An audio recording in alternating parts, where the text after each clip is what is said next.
کیا آپ پڑھے لکھے نہیں ہیں کہ سادہ لفظوں میں آئین کے اندر لکھے ہوئے الفاظ پڑھ لیں کہ اس کی مدت ملازمت یا باقی چیزیں جو ہیں وہ کیا ہیں؟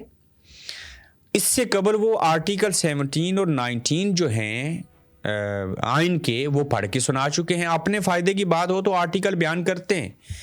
جامی صاحب آپ سے سوال پوچھیں تو وہاں پہ آپ کو سانپ سونکھ جاتا ہے. اور پھر منصور علی خان نے, میں حیران ہوں, اتنا زبردست سوال کیا, اور انہوں نے کہا جی کہ آپ نے یہ عمران خان صاحب کا نام نہیں لیا, ذہنی مریض کہا, اینٹی اسٹیٹ کہا, یعنی کہ غدار کہا.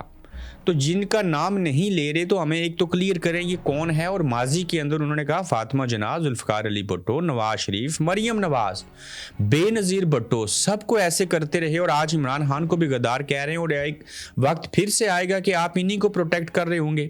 میں مثال دیتا ہوں, 2018 میں 2014 سے 18 تک نواز شریف کی حکومت کو ختم اور انہیں فارغ کرنے کے لیے عمران خان کی سپورٹ کیا اس فوج نے, اس ملٹری اسٹیبلشمنٹ نے نہیں کی. کیا پھر عمران خان کو فارغ کرنے کے اصول کے لیے اسی فوج نے جو نواز شریف اور زرداری صاحب کے خلاف تھی, ان کی آپ نے سپورٹ نہیں کی؟ اور کیا آج آپ سپورٹ نہیں کر رہے اور آپ کہتے ہیں کہ ہم ریاست نہیں ہیں؟ کبھی کہتے ہیں ہم ریاست ہیں, کبھی کہتے ہیں ہم نے افغانستان کے اوپر حملہ کیا, اس کو کیش کرواتے ہیں, کبھی کہتے ہیں ہم نے ایسے نہیں کیا. آپ کو کبھی یہ طالبان اچھے لگتے ہیں, کبھی آپ کو برے لگتے ہیں. آپ کہتے ہیں ٹیبل ٹاک عمران خان ہوتا تو بھارت نے جب حملہ کیا تو وہ بات چیت کرنے کی بات کرتا, اوپر سے کہہ رہے ہیں کہ ہم نے قطر کے اندر جو ہے وہ طالبان لوگوں سے مذاکرات کیے. بھائی جان پوری دنیا کے اندر غزوہ بدر, غزوہ احد اور ساری چیزیں دیکھ لیں, اس میں بھی تو مذاکرات ہوتے تھے, جنگیں بھی ہوا کرتی تھی. لیکن جہاں پہ بات اینڈ آف دی ڈے جو جنگ ہوتی ہے وہ تو مذاکرات سے ختم ہوتی ہے. میں آپ جس عمران خان کو پاگل کہتے ہیں نا, اس عمران خان کے بارے میں چند چیزیں آپ کے سامنے رکھتا ہوں. اور خاص کر یہ کہ آپ نے جو موجودہ گزشتہ روز نوٹیفیکیشن اور ساری چیزیں ہو گئیں, اور اس کے بعد یہ جو غداری کے فتوے آپ دے رہے ہیں اور جو آپ کے اندر جوش اور ولولہ آیا ہے, کیا یہ عمران خان وہی نہیں ہے جس نے 1992 کا ورلڈ کپ جیتا تھا؟ کیا پاکستان کا سب سے بڑا غدار جو عمران خان ہے یہ واحد نہیں ہے جس نے ورلڈ کپ جتوایا؟ پاکستان کو 3 شوکت خانم اسپتال دینے والا غدار ہوتا ہے؟ نیمل ایجوکیشن سٹی بنانے والا کیا غدار ہوتا ہے؟ وائس چانسلر بریڈفورڈ یونیورسٹی کے یہ رہے, کیا یہ غدار تھے؟ یہ وزیر اعظم پاکستان رہے, کیا یہ غدار تھا جس کو آپ نے وزیر اعظم بنایا تھا؟ اقوام متحدہ میں ناموس رسالت پر پہرہ دار ٹھہرا, ایک تقریر کی جس کے بعد پورا دن منایا جا رہا ہے. کیا یہ کوئی غدار ایسے کر سکتا ہے؟ ملک کی سب سے بڑی اور دنیا کی 10ویں بڑی سیاسی جماعت کا سربراہ کیا غدار ہوا کرتا ہے؟ اور تم پوچھتے ہو اور یہ سوال اٹھاتے ہو کہ تم ہو کون؟ ذہنی مریض. یہ وہ ہے جس کا تعارف میں نے آپ کے سامنے رکھا ہے, یہ ہے. تو اگر آپ کو عمران خان کی شکل پسند نہیں ہے, آج عمران خان واحد آدمی جو آپ کے سامنے ڈٹ گیا ہے, جس نے آپ کے سامنے سرنڈر نہیں کیا, وہ آپ کو برا لگنا شروع ہو گیا ہے. کیوں؟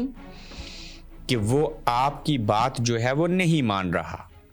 اس کی وجہ یہ ہے کہ وہ آپ کی باتوں کو اچھا نہیں سمجھتا, اسے ملک کے اندر جو ہے وہ بہتری لانی ہے.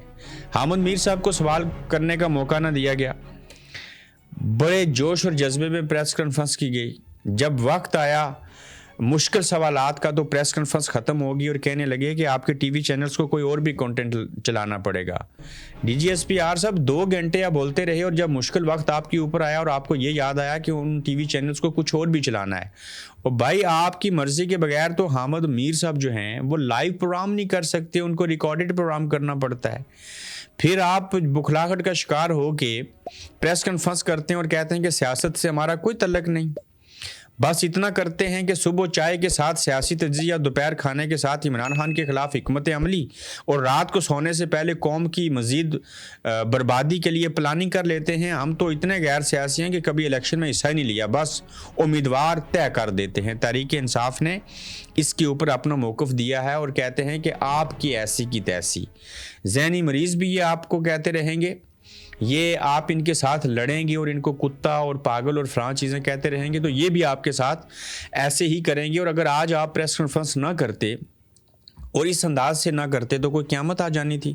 جب آپ نے پریس کانفرنس کی ہے, آپ نے اپنے آپ کو ایکسپوز کیا ہے، بری طرح سے بدنام کیا ہے، دوسروں کے اوپر کوئی اثر نہیں پڑا، اور آپ کو سمجھ نہیں آ رہی کہ پاکستان کی 80% عوام جس کو پسند کرتے ہیں اسے آپ کیا کہہ رہے ہیں.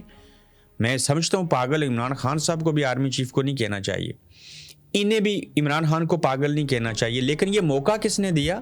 کیوں گرفتار کیا تھا عمران خان کو؟ کب سے عمران خان نے آپ کو ڈرٹی ہیری اور فلانا کہنا شروع کیا جب آپ نے اس کے اوپر گولیاں ماری اور آج تک آپ ایف آئی آر نہیں کاٹنے دی؟ آپ نے عدالت کے شیشے توڑ کے عمران خان کو گرفتار کیا، اس کے اوپر ذہنی تشدد کریں، بہنوں کو، فیملی کو، کسی کو ملنا نہ دیں، تو وہ آپ کو کوئی چومے گا آ کے مپیاں اور پپیاں کرے گا آپ سے؟ اس نے تو کہنا ہے نا آپ لوگ ذہنی مریض ہیں، عام حالت میں تو بندہ ایسے کر نہیں سکتا. تو آپ جس طریقے سے تنقید کرتے ہیں اور کہتے ہیں ہم سیاست نہیں کرتے، لیکن سیاست کے اندر فارم 45 کو 47 میں بدل دیتے ہیں، سیٹیں چھین لیتے ہیں، انتخابی نشان چھین لیتے ہیں.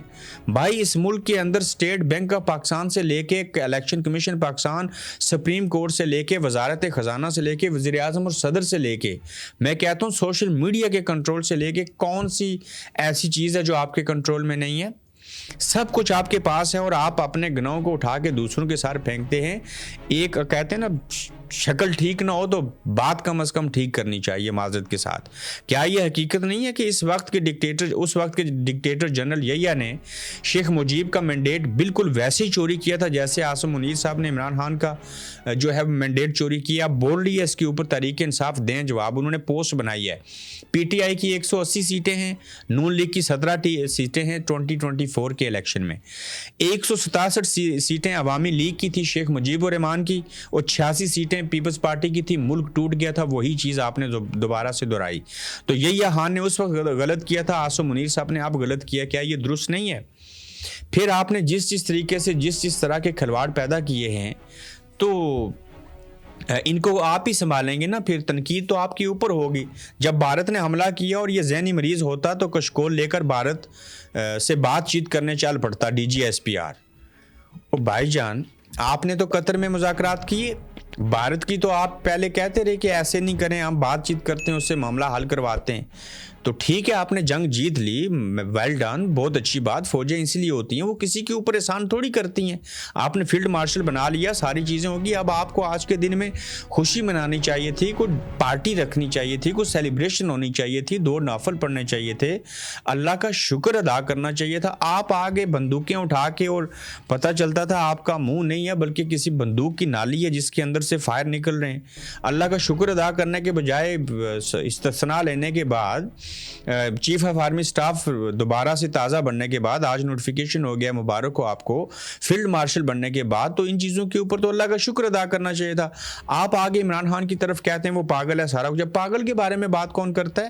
پاگل کو تو لوگ اگنور کرتے ہیں. پاگل کو جیل میں کون رکھتا ہے؟ اس کو چھوڑ دیں، گھر چلا جائے، اس کو اسپتال بھیجیں، وہ وہاں پہ اپنا جو ہے وہ علاج کروائیں گے. لیکن آپ کہہ رہے ہیں کہ وہ پاگل ہے. وہ بھائی پاگل ہے تو جیل میں بیٹھ کے بیانیہ بنا گیا، اور پھر آپ یہ کہہ رہے ہیں کہ ہمیں نہیں معلوم کہ وہ کون ہے جو تحریک انصاف کا بیانیہ بناتا ہے، لیکن جو بھی ان کا استاد ہے بڑا زبردست بیانیہ بناتا ہے. وہ استاد پتہ ہے کون ہے جس کو آپ پاگل کہتے ہیں؟ اس کا نام عمران خان ہے. وہ ایک چھوٹی سی بات کو بیانیہ بنا دیتا ہے. کیوں بناتا ہے؟ جب آپ ٹھیک نہیں ہوتے. میں کہتا ہوں کسی کی جرت آپ سیاست میں مداخلت نہ کریں، اور کوئی عمران خان کی ایسی کی تیسی اور فلانے کی کوئی آپ کے خلاف بیانیہ بنا دے. میں نے شروع میں آپ کو کہا کہ آج میری نیت اور ارادہ تھا کہ میں اس طریقے سے ان کی پریس کانفرنس سنوں کہ مجھے لگے کہ یہ پی ٹی آئی والے غدار ہیں، یہ بالکل غلط کرتے ہیں. لیکن نہیں سمجھ میں آئی بات. اب جب نہیں سمجھ میں آئی تو جو سمجھ میں آئی اس کے اوپر تو بات کرنی چاہیے نا. دکھ اور افسوس ہوتا ہے. ایک بندے نے کمنٹ کیا، السلام علیکم ابرار قریشی صاحب، آپ بڑے خوش قسمت ترین آدمی ہیں جو اپنا ملک چھوڑ کے دیار غیر میں بیٹھے ہوئے ہیں اور آزادی سے وہاں پہ رہ رہے ہیں. بھائی جان بڑی مہربانی آپ نے یہ بات کہی، لیکن جو اگر دل کی بات پوچھیں نا، ہمارا بھی دل کرتا ہے یہ گریٹ برٹن سے بھی اچھا ہمارا پاکستان ہو، وہاں کی معیشت ٹھیک ہو، وہاں آئین ہو، قانون ہو، انصاف ہو، لوگوں کے رویے ٹھیک ہوں، تو ہم وہاں پہ آ کے رہیں نا. اس ملک سے زیادہ وہ ملک ترقی کرے، وہ کر سکتا ہے. یہ کوئی خوشی والی بات نہیں ہے کہ گھر کو چھوڑ کے دوسری دنیا میں رہنا اور ساری چیزیں کرنا. اصل گھر آپ کا وہی ہوتا ہے جہاں آپ پیدا ہوتے ہیں، جس گاؤں کے اندر پلے بڑے ہیں، جس مٹی کے ساتھ آپ کھیلے ہیں. تو یہ کوئی خوش قسمتی والی بات نہیں ہوتی ہے. الگ بات ہے اپنے نصیب کی بات ہے، جہاں پہ رزق لکھا تھا تو ہم وہاں پہ آگے. D G S P R صاحب یہ بتانا بھول گئے کہ 9 مئی کو پاکستان کے کون سے قانون کے مطابق رینجرز نے ملک کے سابق وزیر اعظم کو عدالت کے ہاتھے سے توڑ پھوڑ کر کے اغوا کیا تھا؟ یہ تمام وہ سوالات ہیں جن کے جوابات چاہیے۔ D G S P R صاحب یہ جواب دے کر بڑی غلطی کر گئے کہ تسلیم کر لیا فوج بطور ادارہ عمران خان کے خلاف ہے۔ کیسے؟ D G S P R صاحب نے یہ کہا کہ تم کون ہو، تم خود کو کیا سمجھتے ہو، تم نے کہاں سے پڑھا؟ چھوڑیں نا اس کو جیل سے باہر، کرنے دیں پریس کانفرنس، تو یہ بھی بتائے گا میں کون ہوں، وہ اپنے آپ کو کیا سمجھتا ہے یہ بھی بتائے گا، اور کہاں سے پڑھا یہ بھی وہ بتائے گا، اور تمہاری فرسٹریشن کیا ہے یہ بھی عمران خان جواب دے گا۔ اور اس کی ذہنی حالت 9 مئی کو دیکھی نہیں، اپنی فوج پر حملہ کرایا D G S P R. دیکھیں ایس پی آر صاحب، میری ذرا سے غور سے بات سن لیں، جب آپ پیدا بھی نہیں ہوئے تھے نا تب میں اپنے ملک کو دنیا میں ریپرزینٹ کرتا تھا، میں نے اپنے ملک کا دنیا کے اندر سر اوپر کیا ہے اور عزت دلوائی ہے اپنے ملک کو۔ عمران خان کی تحریک انصاف نے عمران خان کی پرانی ویڈیو کلپ چلا کے جواب دے دیا، جتنی دیر میں آپ سلائیڈ پلے کرتے تھے نا اس سے بھی کم وقت میں یہ سوشل میڈیا دیکھ لیجئے، جن کو آپ کہتے ہیں ان کو کس نے سکھایا ہے، تو ان کو عمران خان صاحب نے سکھایا ہے۔ جو باتیں آپ جتنے سوال کیے ہیں سب کا جواب جو ہے انہوں نے آپ کو دے دیا ہے۔ آگے چلیں، میں اس کی شکل نہیں دیکھنا چاہتا۔ D G S P R کا شہزاد اکبر کی ویڈیو چلنے پر سخت جواب۔ شہزاد اکبر صاحب کو آپ لے کے جائیں گے نا، ابھی میں دیکھ رہا تھا انہوں نے ایپیسوڈ کیا ہے اور انہوں نے کہا ہے کہ ہم ذہنی مریض آپ کو کہتے ہیں نا، یہ آپ کی چیڑ ہے اور ہم آپ کو مزید ذہنی مریض کہتے رہیں گے۔ کیا کریں گے ان لوگوں کا؟ بھائی جان، جو بات صلح سے اچھے طریقے سے ہو سکتی ہے وہ کسی اور طریقے سے نہیں ہو سکتی، اور اگر آپ خود ٹھیک نہ ہوں تو دوسرے کے سامنے عاجزی دکھانا ہوتی ہے، اچھے حالات میں بھی دکھانا ہوتی ہے، اور جب غلطی پہ ہوں تو زیادہ عاجزی دکھاتے ہیں۔ غنڈہ گردی اور بدماشی اور اس طرح سے کتا پاگل اور فلانا اور غدار نہیں کہتے، یہ منجن نہیں بکے گا، یہ 20-25 ہے۔ آپ لوگ کسی پرانے دور میں جی رہے ہیں، اور اپنے مشیر اپنے حلقہ احباب کے لوگوں کو بدلیں، اپنا رویہ بدلیں، اپنا روپ بدل کے عام لوگوں کے گھروں میں بھیک مانگنے چلے جایا کریں، اور ان سے تھوڑا سا سوال پوچھ لیا کریں ریڈی بان سے کہ بتاؤ یار ملک میں کیا چل رہا ہے، کون اچھا ہے کون برا ہے۔ لوگ آپ کو جب ایک فقیر سمجھ کے آپ سوال کریں گے اور پوچھیں گے نا، سچ بتائیں گے، اس سچ کو یہاں پہ گھسیٹ دیں تو بات ختم ہو جائے گی۔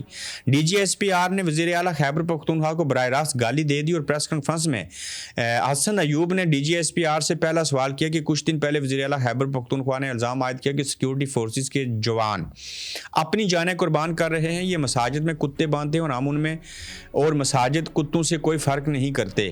آپ نے ان کو رد عمل نہیں دیا، وزیر اعلیٰ آپ کو ٹارگٹ کرتے پنجاب میں گھومتے ہیں۔ جواب میں کتا بھونک رہا ہو اس کے بارے میں پریشان ہونے کی ضرورت نہیں ہوتی، ان کی وہ جو اندر بیٹھا ہے ذہنی مریض، اس کی آبسیشن ہے فوج سے، ان کی پوری سیاست فوج کی ارد گرد گھومتی ہے، یعنی کہ کہتے ہیں کہ کتا بھونک رہا ہو تو اس کو جواب نہیں دینا چاہیے۔ یہ کتا جو ہے نا یہ معذرت کے ساتھ 7 دسمبر کو بھی بھونکے گا، اور عمران خان صاحب نے جو ان کو کہہ دیا نا عظما خان کے ذریعے کہ اپنی فرنٹ لائن کے اوپر آ کے کھیلو، تو 7 دسمبر کو یہ آپ کو بتائیں گے کہ یہ کتے کیسے بھونکتے ہیں، اور کتے مسجد کے اندر باندھنے والا بھی جواب آپ کو مل جائے گا، اور اس پریس کانفرنس کے اوپر پورا رد عمل بھی جو ہے وہ سامنے آ جائے گا۔ تو لہٰذا بہت ساری باتیں کی جا سکتی ہیں، اور یہ ایک سوال پر D G S P R کی پریس کانفرنس دڑام اترے ہے، تحریک انصاف کا متوقع جواب کیا ہوگا؟ یہ اگر آپ سوشل میڈیا جا کے دیکھ لیں تو وہاں پہ جواب ایک ہی ہے، D G S P R صاحب آپ کی ایسی کی تیسی، لوگ آج بھی اس کے ساتھ ہیں، نہیں ڈریں گے، نہیں ڈرے تھے، نہیں بکیں گے، نہیں جھکیں گے۔ تو لہٰذا آج کی پریس کانفرنس کرنا سب سے بڑی حماقت تھی۔ کس کی؟ پاک فوج کے ترجمان کی۔ ان کو نہ تو پریس کانفرنس کرنی چاہیے تھی، اور پریس کانفرنس کر کے ایسے الفاظ اور جملے نہیں کہنے چاہیے تھے۔ صاحبو اپنا خیال رکھیے گا، تو جلد انشاءاللہ آپ سے پھر ملیں گے، اور اپنا فیڈ بیک دینا مت بھولیے گا۔ آپ دیکھ رہے ہیں گورکھ دھندا ابرار قریشی کے ساتھ۔